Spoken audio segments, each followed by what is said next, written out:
de ne pas, ma sœur, accepter la main de n'importe quel homme.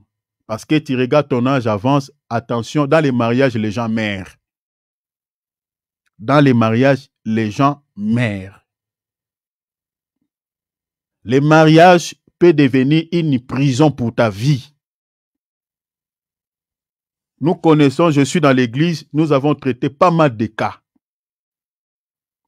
Donc même vous-même, à la lumière des Écritures, vous ne savez pas qu'est-ce que vous pouvez faire pour votre sœur. Attention. Mieux vaut être seul. Vous savez, l'apôtre Paul conseille les gens, il dit, je souhaite que vous soyez comme moi. Comme moi, l'apôtre Paul souhaite que les gens soient célibataires comme lui. Parce que le mariage, ce n'est pas pour les enfants et ce n'est pas quelque chose de facile. C'est beau quand tu vois les gens se marient, il y a des plaisirs, vous voyez, cette festivité, la fête, voilà, ça mange, ça boit, les gens dansent, vous voyez. Et cette joie-là, ce n'est pas ça ce qui sera tous les jours dans les mariages entre toi et ton mari. Ce n'est pas ça. Ce n'est pas ça. Selon les Écritures, les mariages, ceux qui se sont mariés, la Bible dit, connaîtront des souffrances dans leur vie, dans toute leur vie. Auront des tribulations. C'est écrit noir sur blanc. C'est pas facile. Et pour cela, il faut se marier avec un homme que tu vois responsable, un enfant de Dieu, quelqu'un que tu as même son témoignage. Bien que pour les frères aussi pareil, la femme que tu épouses, parce que si tu épouses une mauvaise femme, ça sera comme une carie, comme la Bible dit, comme l'infernal. Donc, toute ta vie, tu ne peux que pleurer. Donc, pareil aussi pour les frères. Mais, comme je parle le plus touché dans les mariages, j'aimerais ici marteler plus pour les sœurs. Parce que quand il y a rupture de mariage, l'homme, il est comme un oiseau sans charge. Il peut s'envoler à tout moment, il peut partir. Surtout comme en Europe ici, il y a des hommes qui ont laissé leurs femmes avec les charges en Afrique, qui sont venus en Europe à cause de cette histoire de la stabilité. Il y a d'autres qui se sont engagés avec d'autres partenaires et qui ont abandonné leurs épouses et leurs enfants. Et la femme et les enfants souffrent. Il y a pas mal de cas ici en Europe. D'autres même ici sur place en Europe aussi qui pleurent. Les déséquilibres dans le mariage.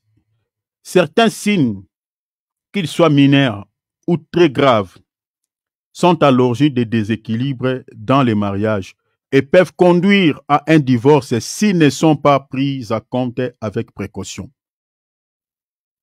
Je réitère, je dis ceci, certains signes, qu'ils soient mineurs ou très graves, sont à l'origine des déséquilibres dans les mariages et peuvent conduire à un divorce s'ils ne sont pas pris à compte avec précaution.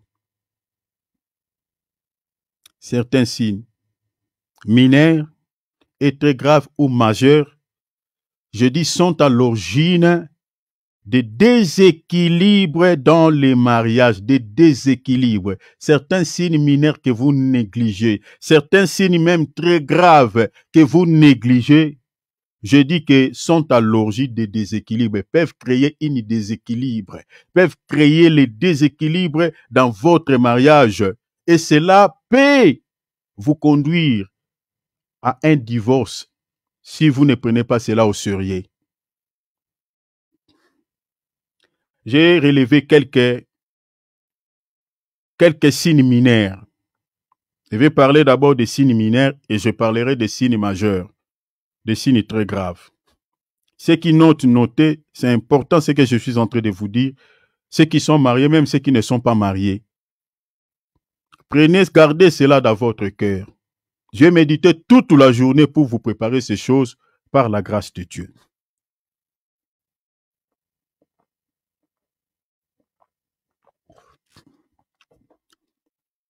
Certains signes mineurs peuvent être à l'origine de déséquilibres dans les mariages. Notez, certains signes mineurs peuvent être à l'origine des déséquilibres dans les mariages, parmi lesquels, 2 points. Je vais expliquer peut-être chaque point. 2 points, parmi lesquels vous vous privez l'un l'autre. Donc, c'est priver l'un l'autre son corps. Vous vous privez l'un l'autre, vous comprenez donc le sens dont je parle. Donc, c'est priver du corps l'un l'autre. Donc, l'un des époux refuse de donner à l'autre son corps. Donc, c'est-à-dire, c'est priver des rapports sexuels. Souvent, ce sont des comportements qui se trouvent dans certains couples quand il y a un souci. C'est priver. Donc, vous vous privez l'un l'autre. Vous vous privez l'un l'autre. Donc, cela veut dire tout simplement que l'un refuse de donner à l'autre son corps. C'est dans les mariages. Vous vous privez l'un l'autre. Donc, dans certains couples, quand il y a un échange de paroles, quand il y a quelques discussions, souvent, c'est le comportement plus de la femme. C'est des femmes souvent qui privent à l'homme son corps. Souvent, vraiment, c'est ça ce qui se passe. Parce que j'ai la femme, je sais de quoi je parle. Souvent, c'est les femmes qui se comportent comme ça. Il prive à son mari son corps parce qu'il lui avait demandé quelque chose. L'homme n'a pas réalisé cela ou n'a pas tenu sa promesse. La femme va se mettre en colère et il va priver à son mari la nourriture du soir. C'est le comportement de plusieurs femmes. Et il peut priver à son mari comme ça pendant aussi un temps. Ne veut pas que son mari puisse la toucher. Suite à quoi? Parce que l'homme n'a pas tenu sa promesse, parce qu'il lui avait demandé quelque chose et que l'homme peut-être il a refusé ou n'est pas prêt pour pouvoir accorder à sa femme cette chose-là. Et la femme, du coup, il va punir son mari. Il va le priver la nourriture, l'offrande du soir, donc, c'est-à-dire l'homme n'a pas droit. Il ne peut plus le toucher. Donc, si l'homme essaie de le toucher, ça peut créer même les échanges de paroles. Souvent dans certains couples, les hommes qui n'ont pas la maîtrise de soi commencent à taper la femme et des fois, ceux qui étaient dans la chambre, ça sort même en public. Moi, j'ai vu des couples comme ça. En Afrique, vous savez, ce n'est pas comme en Europe. En Europe, souvent, voilà, surtout ceux qui vivent dans les appartements, c'est un peu compliqué.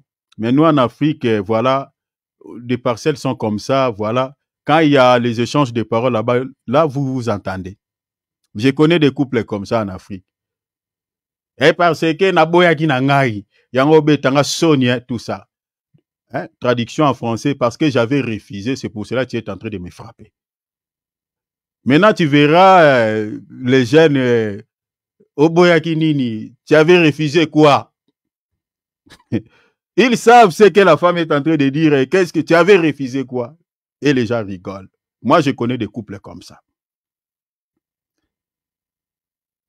Mais ça, ce n'est pas bon. C'est parmi les signes qui peut être à l'origine déjà des déséquilibres dans votre mariage. Ce sont des signes. Parce que si ça commence comme ça, à chaque fois, quand la femme demande un service à son mari et que le mari est incapable de pouvoir rendre à sa femme ses services, et la femme, à chaque fois, il pose un tel acte, il prive à son mari son corps, ça peut commencer déjà à créer les déséquilibres au sein du mariage de ce couple. Ça peut commencer à créer déjà quelques soucis. Les déséquilibres commencent déjà là. Non, vous savez, l'homme et la femme n'est pas pareil. Je parle en termes de désir sexuel. L'homme et la femme n'est pas pareil. La femme peut avoir de retenue par rapport à ses désirs, il peut avoir de retenue pendant un temps, pendant des temps et des temps. Mais les hommes ne sont pas comme ça. En fait, l'homme, les désirs pour l'homme, les désirs sexuels peuvent se manifester à chaque seconde, à chaque fois. Quand il y a, voilà, quelque chose qui peut, voilà, faire monter un truc dans son esprit. Je parle des hommes de manière voilà, générale. Mais ce n'est pas les femmes. Les femmes de ce côté-là, Dieu les a donné une capacité de pouvoir, des fois, résister, à moins qu'elle soit une femme possédée. Donc, en fait, l'homme, nous, les hommes, nous sommes comme des fers en charbon. Hein, faire à Yamakala. Des fers en charbon. Hein, je ne sais pas, ici, mes bien-aimés en francophone, si vous connaissez des fers qu'on utilisait avec des charbons, il faut souffler à chaque fois pour pouvoir repasser les habits. Hein, des fers là, c'était souvent en matière en fonte, je crois, quelque chose comme ça. Donc, il faut mettre des charbons et puis il faut à chaque fois souffler. Et puis, il faut faire très attention que les morceaux de charbon allumés ne tombent pas sur ton habit, sinon ça va s'abîmer. Nous, en Afrique, on a utilisé ce genre de fer. Alors, nous, les hommes, nous sommes comme ces fers-là. Donc, pour que ce métal puisse prendre de la chaleur, il faut vraiment souffler beaucoup. Il faut allumer. Plutôt, les femmes sont comme des fers, voilà, des fers en charbon. Ne sont pas trop excités comme nous, les hommes. Hein? Donc, alingala fait ramakala. Il faut pupulango tango nyonso po ezwa moto. C'est-à-dire, il faut les souffler à chaque fois pour que ce métal puisse prendre de la chaleur, prendre du feu. Les femmes sont comme ça. Mais nous, les hommes, nous sommes comme des fers électroniques. Une fois branché, ça chauffe. Vous voyez la différence? Donc, une fois branché, vous branchez, quelques minutes, directement, ça chauffe. Donc, les désirs sexuels dans le corps de l'homme, c'est comme ça. Mais tandis que chez la femme, ce n'est pas pareil. Mais maintenant, prenons par exemple une femme à cause d'un souci qui a eu lieu entre lui et sa femme. Peut-être l'homme n'a pas pu tenir sa promesse. Maintenant, vous privez à votre mari votre corps. Cependant, il avait besoin de vous. La raison pour laquelle les hommes qui n'ont pas la maîtrise vont maintenant commencer à chercher à prouver sa femme ou d'aller chercher d'autres partenaires à l'extérieur. Ça commence là. Mais j'aimerais lire d'abord une écriture. Ça, c'est un des signes. Je parle des signes mineurs. Un des signes mineurs qui peut être déjà à l'origine des déséquilibres dans le mariage. Premier signe mineur. Je prenons 1 Corinthiens chapitre 7. Regarde ce que l'apôtre Paul dit. Je prends le verset 7, chapitre 7, verset 2 à 5. La Bible dit ceci: toutefois, pour éviter l'impudicité, que chaque femme, que chacun ait sa femme et que chaque femme ait son mari. Donc, comprenez déjà que l'homme et la femme peuvent se marier pour fuir quoi? L'impudicité, surtout nous les chrétiens. Donc, il y a certains hommes qui ont la crainte de Dieu. Lui, pour fuir l'impudicité, il n'a pas besoin d'abord de faire les enfants. Mais sachant que l'impudicité est un péché, pour fuir cela, il s'est engagé avec une femme en mariage pour ne pas tomber dans les péchés d'impudicité et que la femme, sa femme, à chaque fois, elle aura besoin de cela, hein, de cette chose, que la femme est disponible pour pouvoir la satisfaire. Il y a des hommes qui se sont mariés pour cette cause-là. Fuir l'impudicité. Mais maintenant, l'homme s'est marié pour fuir ça. Maintenant, la femme fait quoi? La femme est en train de refuser à son mari son corps. Vous vous imaginez maintenant? Donc, vous allez pousser maintenant votre mari quoi? À l'impudicité. Maintenant, qui sera la victime? Qui va commencer maintenant à crier, à pleurer? C'est toujours la femme. C'est la femme. Beaucoup de femmes ne savent pas. L'apôtre Paul dit que le mari rend à sa femme ce qui lui doit et que la femme agisse de la même envers son mari. La femme n'est pas autorité sur son corps, sur son propre corps, mais c'est le mari. Et pareillement, le mari n'a pas autorité sur son propre corps, mais c'est la femme. Vous voyez cela? Donc, le corps de la femme, du moment où ces deux personnes sont engagées dans le mariage, le corps de la femme n'appartient plus à elle, le corps de l'homme n'appartient plus à lui. Vous comprenez? C'est-à-dire le corps de l'homme devient le corps de la femme, le corps de la femme devient le corps de l'homme. Maintenant, regarde ce que l'apôtre Paul dit dans le verset 5. Ne vous privez point l'un de l'autre. Voilà pourquoi j'ai mis ici, premier signe mineur, ne vous privez pas. Voilà, donc vous corrigez, ne vous privez pas l'un l'autre. Parce que j'avais oublié voilà, j'avais oublié N. Donc, ne vous privez pas l'un l'autre. C'est ça ce que je voulais dire au fait. Ne vous privez pas l'un l'autre. C'est ça ce que l'apôtre Paul nous dit. Si ce n'est d'un commun accord pour un temps, afin de vaquer à la prière.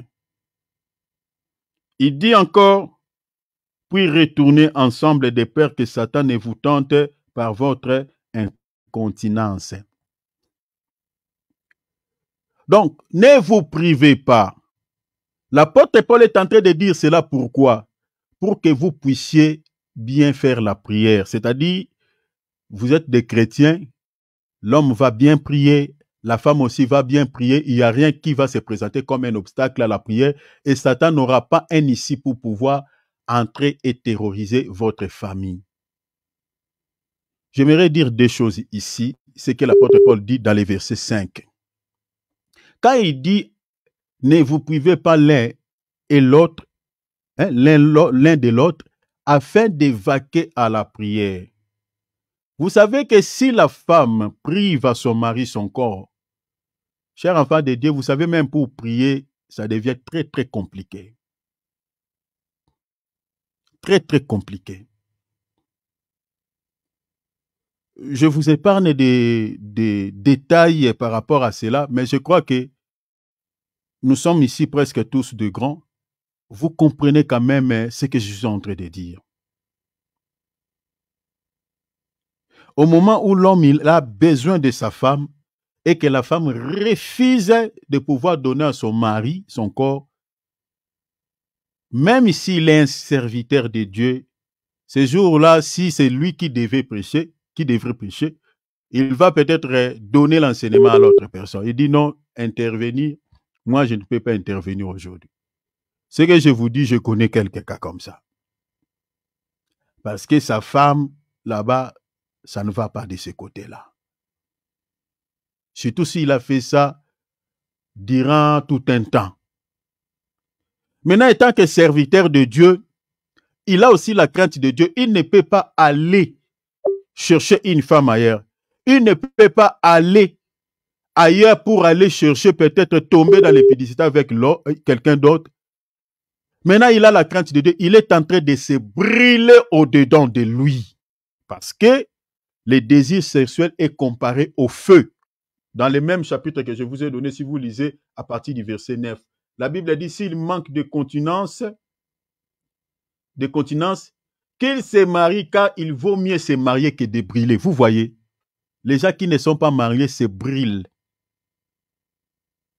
Maintenant, l'homme est en train de se brûler pendant un temps, mais sa femme est là. Les hommes qui n'ont pas de maîtrise de soi, pendant ce temps, ça va chauffer. Hein? Ça va chauffer, ça va être compliqué avec sa femme.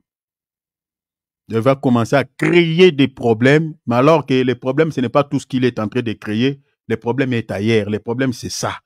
La femme l'a privé son corps.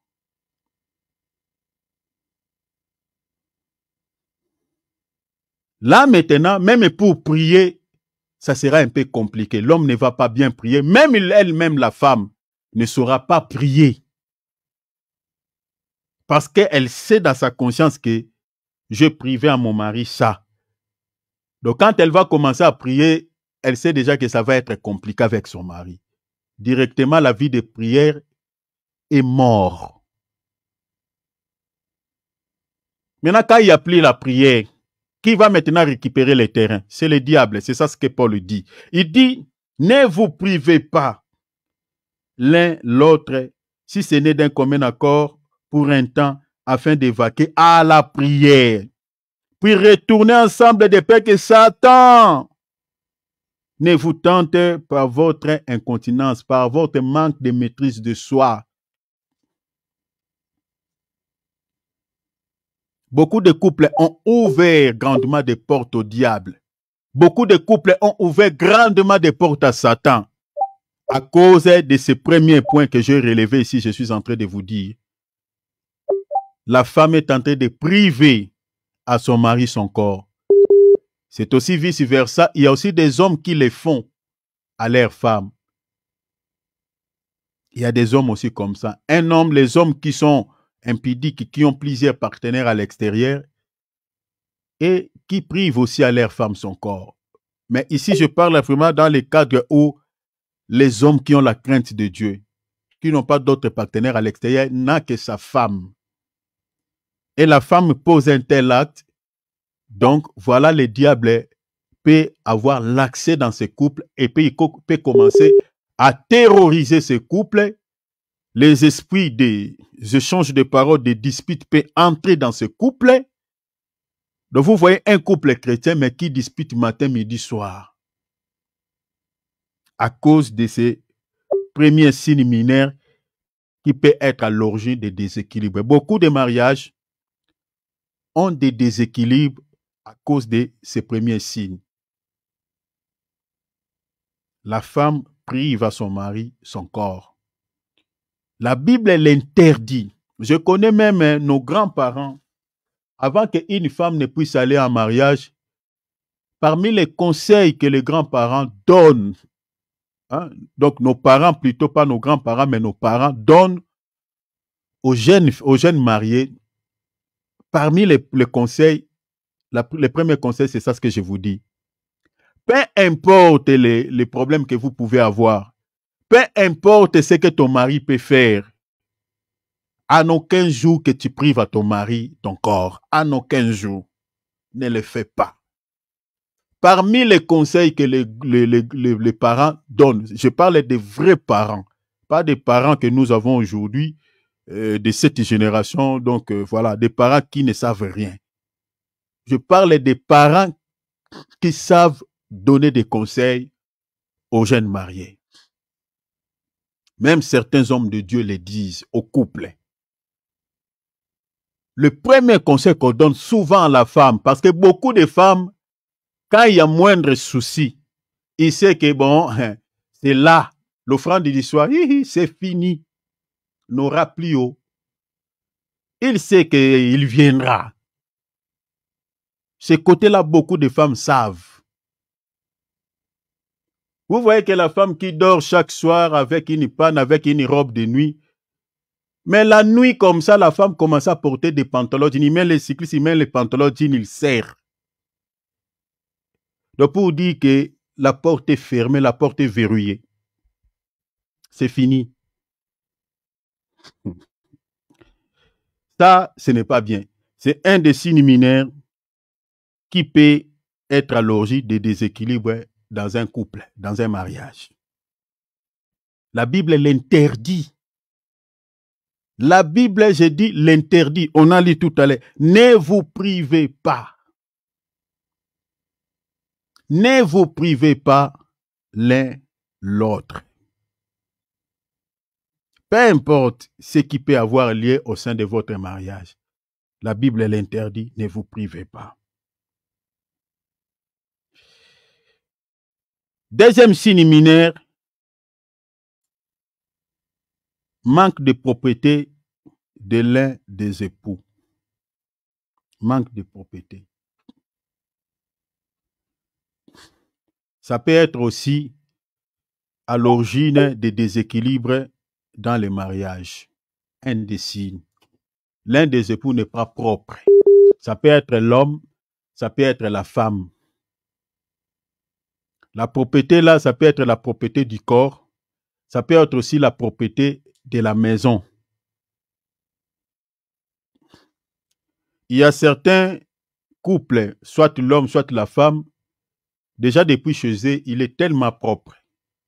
Mais il s'est engagé dans le mariage avec quelqu'un qui est impropre. Un homme qui refuse l'eau. Il y a des hommes comme ça, qui se lavent difficilement. Un homme qui refuse d'arracher, d'enlever même ses poils pubiens. Il y a des hommes comme ça. Donc la femme, il faut qu'elle répète à chaque fois, rappeler toujours à son conjoint, mais il faut faire ça, mais toi aussi, toi. Donc ça, elle dit à son mari de manière que ce mari puisse comprendre. Mais le mari refuse d'écouter la voix de sa femme, alors que la femme, ça le gêne. Ça le gêne, ça ne lui donne pas envie d'être avec lui. L'homme qui refuse la propriété.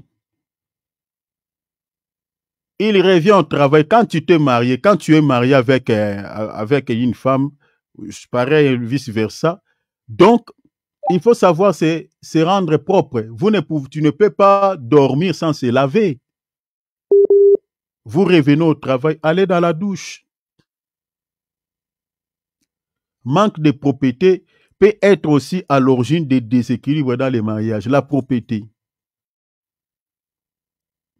Et surtout pour une femme, cela est indispensable. La propriété du corps, de la maison, est indispensable. Parce qu'une femme qui n'est pas propre peut aussi indisposer son mari. Ça peut créer aussi, au fait, les déséquilibres dans les mariages. Ça fait partie aussi des signes. L'homme qui n'a pas une langue facile à pouvoir parler à sa femme, ça peut passer comme ça. Ne saura pas dire. Il y a des hommes qui sont comme ça. Manque de propriété peut être aussi à l'origine des déséquilibres. Ça, ce sont des choses que les femmes âgées peuvent dire aux jeunes sœurs.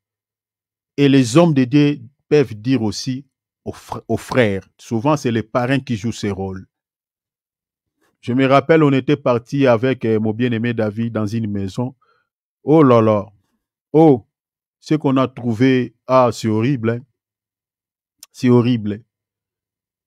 Je n'ai jamais vu une telle maison en Europe. Je n'ai jamais vu une telle maison. Mais bien aimé, vous savez que la saleté peut aussi attirer des mauvais esprits dans votre maison. Mon frère David est là. La saleté qu'on a trouvée dans cette maison-là. Ah non. Ah non. Mais la femme est là. Hein? La femme est là. Donc, une saleté comme pas possible. Comme pas possible. Sur la muraille, la télé, vous voyez des... Donc, une saleté comme pas possible. Manque de propriété peut aussi être à l'origine des déséquilibres dans les mariages.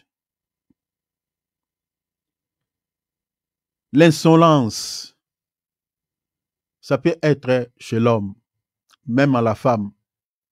Il y a des hommes qui sont insolents. Quand tu lui réponds à sa femme, il répond à sa femme insolemment. Il y a des femmes aussi comme ça. La langue n'est pas délivrée. L'impolitesse.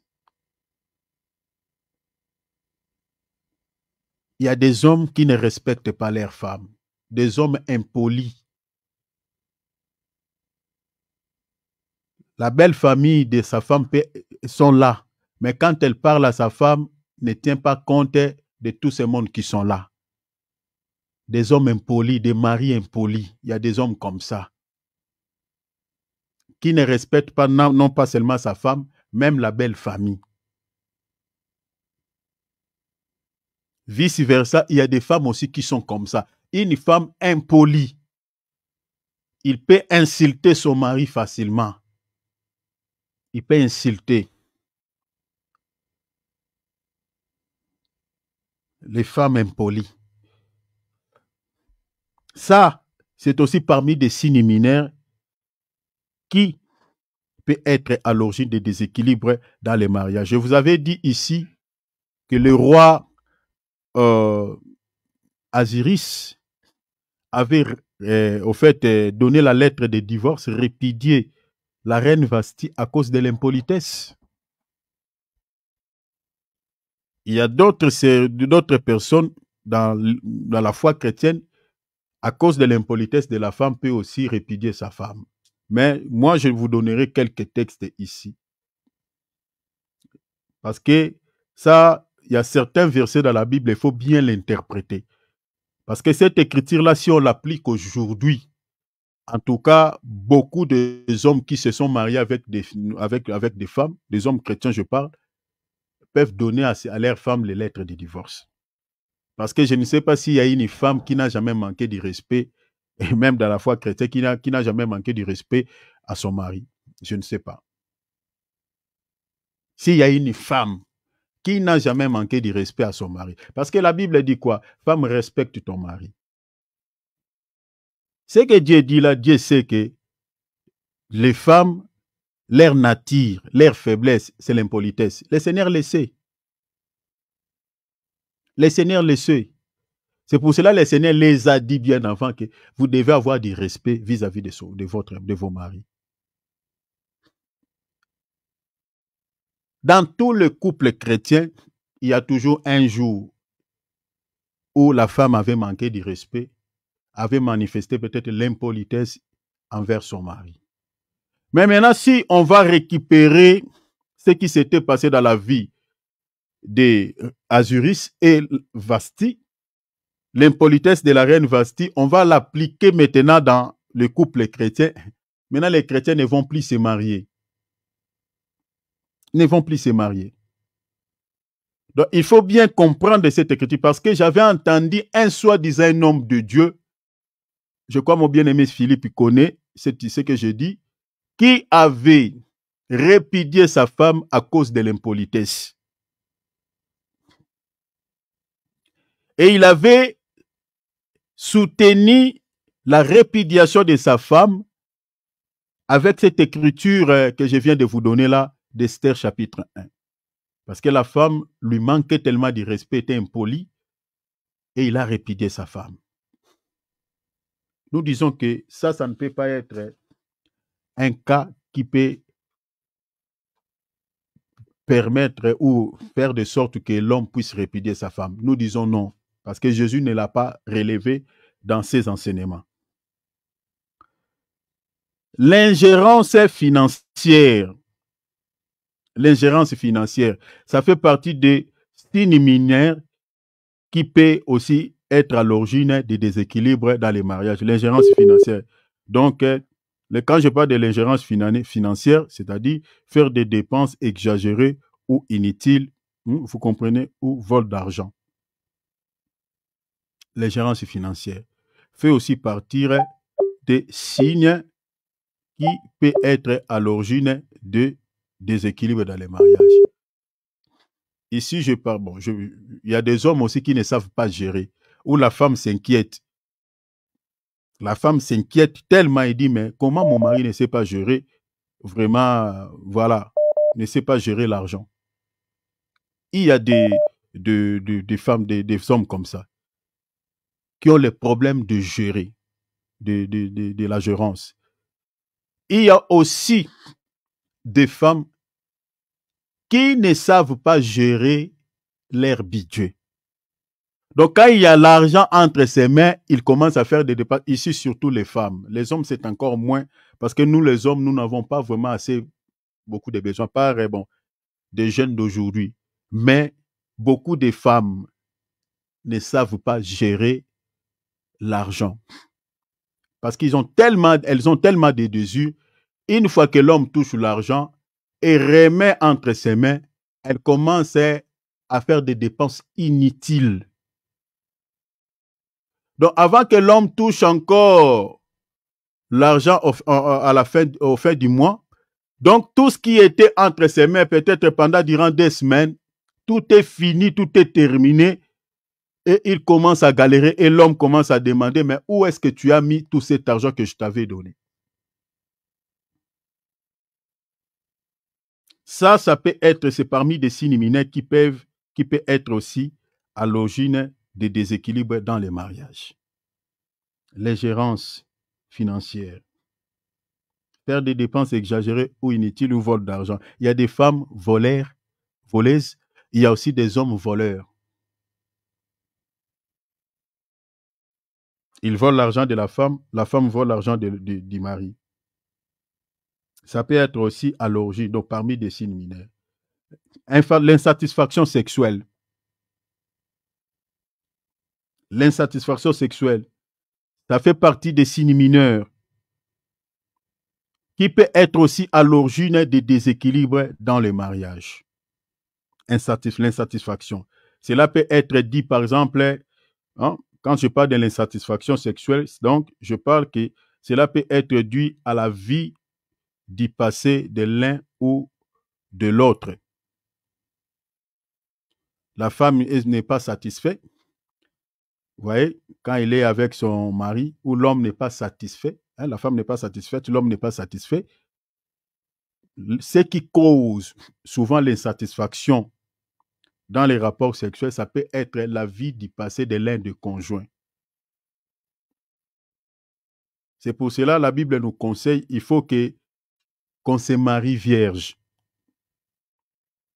Que ce soit l'homme, que ce soit la femme, il faut qu'on se marie vierge. C'est très important. Si toi, l'homme, tu te maries avec une femme, comme j'avais dit ici, qui a conduit des grands cars, mais toi, tu n'es qu'une moto, mais ça sera compliqué dans les couples. Ça sera compliqué. Elle ne va pas te sentir. Parce qu'elle a dans son esprit déjà l'attitude de celui qui conduit des grands cars, de celle qui conduit des grands cars. Toi, tu n'es qu'une moto, ça sera compliqué. Et cela peut être la cause aussi de l'insatisfaction. Ou soit ici, l'homme, il a d'autres partenaires à l'extérieur, elle ne saura pas satisfaire sa femme à la maison. Ou soit ici, l'homme, elle avait une vie de dérèglement avant de se marier. Ça peut être aussi la cause de l'insatisfaction sexuelle. Et l'insatisfaction sexuelle dans les mariages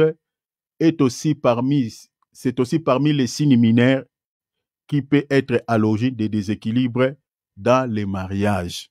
L'insatisfaction sexuelle. Je connais pas mal de cas dans certains couples où, à cause de l'insatisfaction sexuelle, la femme pleure tout le temps. Pleure tout le temps et elle veut même demander le divorce à son mari à cause de cela. L'insatisfaction sexuelle.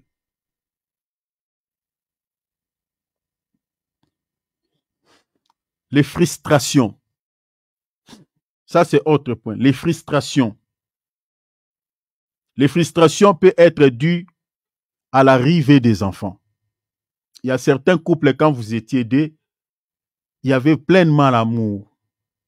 Mais quand les enfants arrivent, vous commencez à mettre au monde, la femme maintenant va commencer à donner tout son amour aux enfants ou, vous comprenez, aux enfants, donne plus le temps aux enfants que son mari. Souvent, beaucoup de femmes sont comme ça. Il n'a plus le temps avec son mari parce qu'il veut tout le temps s'occuper aux enfants et ça crée une sorte de frustration et ces frustrations peuvent être aussi un des signes mineurs, vous voyez, à l'origine des déséquilibres dans les mariages. Les frustrations. Donc, dû à l'arrivée des enfants ou à des gens qui sont venus habiter chez vous. Parce qu'il y a certains couples ou qui ont des gens, ça peut être les amis de la femme ou les amis, voilà, ou je parle, bon, peut-être des membres des familles. La famille, ça peut être la famille de la femme ou la famille de l'homme qui sont venus habiter chez vous. Mais maintenant, vous n'avez plus le temps entre toi et la femme de pouvoir faire tout ce que vous faisiez quand vous étiez tous deux. Maintenant, les gens qui sont venus chez vous, crée une sorte d'une parasite pour que vous fassiez ce que vous aviez l'habitude de faire. Ça crée aussi une sorte de frustration entre l'homme et la femme. C'est aussi parmi des signes mineurs qui peut être à l'origine de certains déséquilibres dans le couple. Quand vous avez des gens qui habitent, surtout les jeunes mariés, souvent, c'est ça, les frustrations. L'attachement de l'un des époux aux membres de sa famille peut être aussi, crée aussi une sorte de frustration. Soit l'homme ou la femme, il est très attaché ou elle est très attachée à sa famille que son mari. Il y a des hommes comme ça, il y a des femmes comme ça. Il est très attaché à son père, très attaché à sa mère, très attaché à ses frères, très attaché à ses sœurs. Et ça aussi, ça crée une sorte de frustration dans les mariages. Et ça peut être l'un des signes mineurs à l'origine de quoi? Des déséquilibres dans les mariages. L'homme sent ou la femme sent que mon mari ou ma femme, elle s'attache plus à sa famille qu'à moi. Ça crée aussi les frustrations. Et ça peut être un des signes mineurs à l'origine des déséquilibres. Autre chose, le travail. Le travail aussi peut être un des signes à l'origine des déséquilibres. C'est-à-dire, l'homme, avant, quand il ne travaillait pas, il prenait le temps avec sa femme. Pareil avec la femme, quand elle ne travaillait pas, elle avait le temps avec son mari. Mais quand l'un des époux commence à travailler, elle a plus le temps. Donc, elle commence à avoir plus, elle se concentre plus au travail. Elle n'a plus vraiment le temps avec son conjoint. C'est aussi parmi des signes qui créent aussi des déséquilibres dans certains couples. Sous certains couples, des fois, vivent en incompréhension. L'homme, il est là dans le travail, soit la femme, elle est dans le travail. Et le temps que l'homme donnait à sa femme, elle n'a plus ce temps-là. Et ça crée aussi une sorte de complication, de déséquilibre dans les mariages. Les voyages missionnaires, par exemple, où l'homme voyage tout le temps, où l'homme a fait effectuer un voyage, où il est bloqué dans ce voyage-là. C'est aussi parmi des signes mineurs qui peuvent être à l'origine des déséquilibres dans les mariages, le voyage. Pareil pour la femme. Parce que l'amour, c'est comme un feu où il faut toujours mettre du bois pour que ça lime. Si le bois commence à diminuer, il faut ajouter du bois afin que le feu là ne s'éteigne pas. Maintenant, quand l'homme est parti au voyage ou la femme est partie au voyage, surtout si vous n'avez pas un moyen qui peut vous unir, il n'y a pas la communication, c'est compliqué pour l'un des époux. Les incompréhensions peut être aussi un des signes mineurs. Vous comprenez, un des signes mineurs à l'origine des déséquilibres dans les mariages. Les incompréhensions, il y a des couples qui ont des incompréhensions comme pas possible. Comme pas possible. Certains couples, l'incompréhension, donc même les gens les connaissent. Ils savent que ces couples-là, il ne faut pas les suivre. Ils sont toujours comme ça. Il y a des fois, ils se disputent pour des choses de rien. L'incompréhension entre l'homme et la femme. Beaucoup des incompréhensions au sein du mariage peut être dit, au niveau des études, de l'un des époux, soit l'homme, il a beaucoup étudié, la femme n'a pas beaucoup étudié, vous comprenez? Soit la femme a beaucoup étudié, ou l'homme n'a pas beaucoup étudié, et ça aussi, ça peut être une des raisons qui peut à chaque fois susciter des incompréhensions entre les époux. Les incompréhensions, ça peut être dit à ça, au niveau des études. Ça peut être aussi dit à la spiritualité. Donc, si l'homme a une dimension spirituelle très élevée et que la femme n'a pas vraiment une dimension spirituelle ou qui ne comprenne pas vraiment les choses de Dieu, ça peut aussi à chaque fois créer des incompréhensions au sein de ces mariages. Et cela peut être aussi l'une des causes des déséquilibres au sein de ce couple. La dimension spirituelle aussi peut créer des incompréhensions.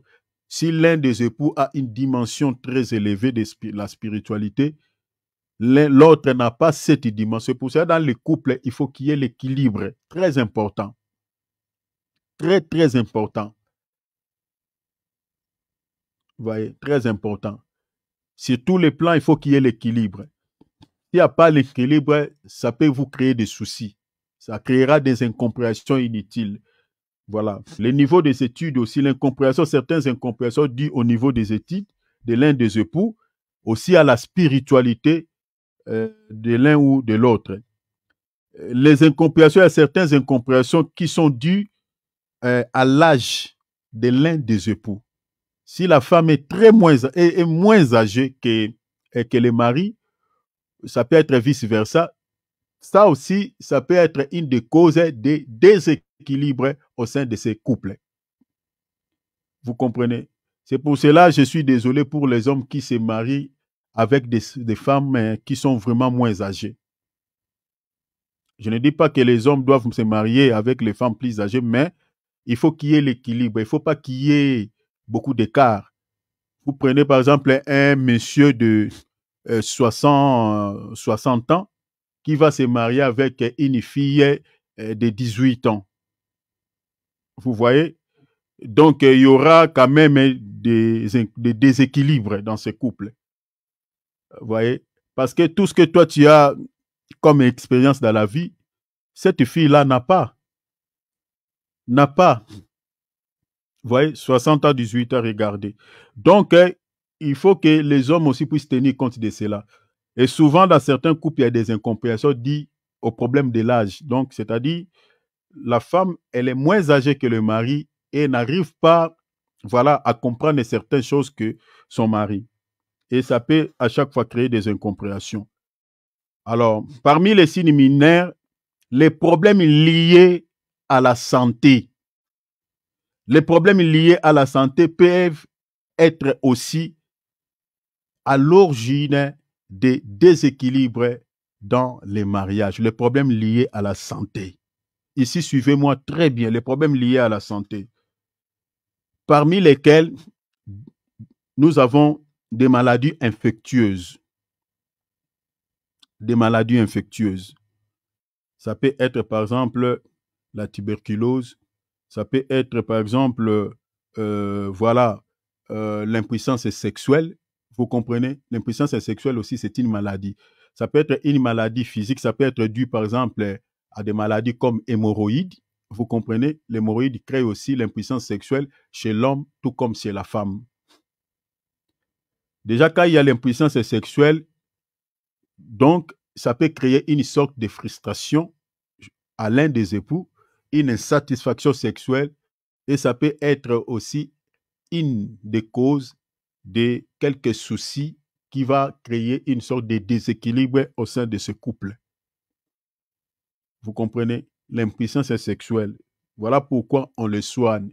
Il y a des hommes qui ne sont pas forts. Donc, l'impuissance sexuelle, en tout cas, surtout dans beaucoup de cas que nous avons rencontrés dans certains couples, c'est souvent ça. L'impuissance sexuelle, l'insatisfaction, ça crée une sorte de frustration à la femme. Alors, on les soigne aussi. Donc, si vraiment l'homme veut, il faut se faire soigner. Donc, des maladies infectieuses, comme je viens de dire, il y en a tellement. Alors, il y a aussi, par exemple, les problèmes liés au groupe sanguin. Les problèmes liés au groupe sanguin. Donc, par exemple, quand je parle des problèmes liés au groupe sanguin, la femme, par exemple, donne naissance aux enfants avec des malformations. Vous comprenez? Ça peut être aussi dû au problème de groupe sanguin où à chaque fois la femme tombe enceinte, quand elle donne naissance, les enfants ont des malformations. Vous comprenez? Souvent, ce sont des problèmes qui peuvent être liés au groupe sanguin de l'homme et de la femme. Vous donnez naissance, par exemple, aux enfants albinos. Ça, ce sont des problèmes liés au groupe sanguin. Vous donnez naissance, par exemple, aux enfants SS. Hein, je ne sais pas ici, si mes bien-aimés francophones, vous comprenez cela. Des enfants SS, des enfants qui ont des groupes sanguins très faibles. Ces enfants-là, souvent, tombent malades. Vous voyez, sont vulnérables à tout vent de maladies. Des enfants SS. Ça, ce sont des problèmes liés à la santé, des problèmes liés au groupe sanguin. Voilà pourquoi ici, comme conseil, je donne aux jeunes mariés. Vous voulez se marier avec une femme, ne sois pas d'abord aveuglé. Aveuglé par l'amour. Il y a, avant de se marier, que ce soit l'homme ou la femme, avant de se marier avec ton conjoint, il y a des examens qu'on appelle des examens prénuptiaux. Vous comprenez? Des examens prénuptiaux que vous pouvez faire pour connaître l'état de santé de l'un des époux. C'est très important. Cela vous permettra de savoir les groupes sanguins de l'un et de l'autre si vous pouvez donner naissance aux enfants normaux. Vous voyez, des examens prénuptiaux. Donc, ces examens-là vous aideront à donner naissance aux enfants qui sont normaux. Vous comprenez? C'est très important. Retenez cela. Avant de se marier, c'est important de faire cela. Ce sont ces examens-là qui vont vous révéler l'état de santé de l'un et de l'autre. À partir de cela, si vous avez des groupes sanguins qui ne peuvent pas se mélanger pour pouvoir se marier, vous pouvez déjà prendre des précautions bien avant. Soit rompre, c'est rompre. Si vous avez la foi, vous pouvez accepter de se marier et vous remettez tout entre les mains de Dieu. Mais du moins, vous devez en être conscient. Vous voyez, on appelle ça des examens prénuptiaux. Vous pouvez les faire avant de se marier, c'est très important. Alors, les problèmes liés à la santé peuvent être aussi à l'origine des déséquilibres dans les mariages. L'abandon de ses devoirs domestiques, je vais m'arrêter ici. L'abandon de ses devoirs domestiques et ménageurs peuvent être aussi à l'origine des déséquilibres dans les mariages. Vous savez, les tâches domestiques, selon la Bible, comme j'avais dit, Dieu l'a remis à la femme. Vous pouvez lire Proverbe 14, 1, 1 Timothée chapitre 5, verset 14, Tite chapitre 2, 3 à 5. Une femme qui ne prend pas soin de sa maison, cette femme-là, c'est-à-dire, ça peut être aussi quand la femme abandonne ses devoirs domestiques et ménageurs, ça peut être aussi une des causes des déséquilibres dans les mariages.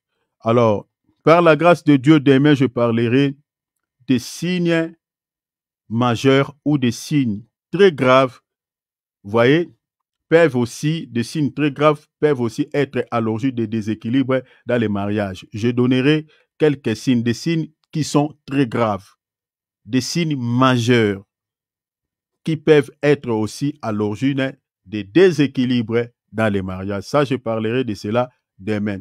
Ensuite, je parlerai maintenant des divorces et je parlerai des conséquences. Parce que on ne peut pas parler de divorce si on ne relève pas d'abord les signes. Parce que les divorces ne commencent pas directement comme ça. L'homme donne à la femme les lettres de divorce ou la femme demande de se rompre avec son mari. Non. Ça commence quelque part. Ça commence quelque part. Voilà pourquoi je parlais des signes mineurs et des signes majeurs, des signes qui sont très graves. Donc, ça commence par des déséquilibres. Vous voyez? Donc, il y a déjà quelques symptômes dans les mariages qui créent une sorte de déséquilibre. Et ces déséquilibres-là, si on ne règle pas cela, si on ne résout pas cela, ça peut créer au futur, ça peut créer au futur ce qu'on appelle les dégoûts. Et les dégoûts-là peuvent pousser le couple à se rompre, peut pousser le couple à la rupture du mariage. Beaucoup de couples sont séparés comme ça.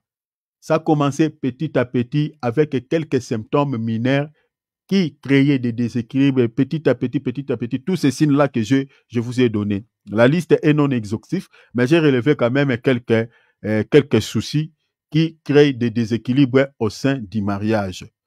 Mais demain, je donnerai des signes très graves. En tout cas, ça, si on n'intervient pas vite, en tout cas, le divorce est tout proche. Ouais. Les signes mineurs que j'ai cités là peuvent être réglés. Il y a certains couples qui vivent dans ça et puis bon, jusqu'à présent, ils continuent à vivre dans ça. Mais les signes très graves, ça, en tout cas, il y a probabilité de rompre directement avec la femme. Je vous donnerai ces signes-là demain. Les signes qui sont graves, qui peuvent pousser directement l'homme ou la femme à se rompre avec son conjoint. Nous allons prier. Nous allons demander à Dieu de pouvoir nous aider. Ceux qui sont mariés, même ceux qui ne sont pas mariés, nous allons demander à Dieu que le Seigneur puisse aider. Si vous êtes une maman, vous avez des enfants qui sont mariés, de pouvoir aider, demander à Dieu qu'il donne la sagesse à votre fils, à votre fille, que le Seigneur puisse lui donner la sagesse. Que tous les signes que nous avons relevés ici, que ce soit des signes mineurs, que le Seigneur puisse donner la sagesse à ces couples de pouvoir en fait éradiquer tous ces symptômes afin qu'ils vivent un mariage heureux. Nous allons prier le Seigneur, que le Seigneur puisse pouvoir nous aider. Prions au nom de Jésus.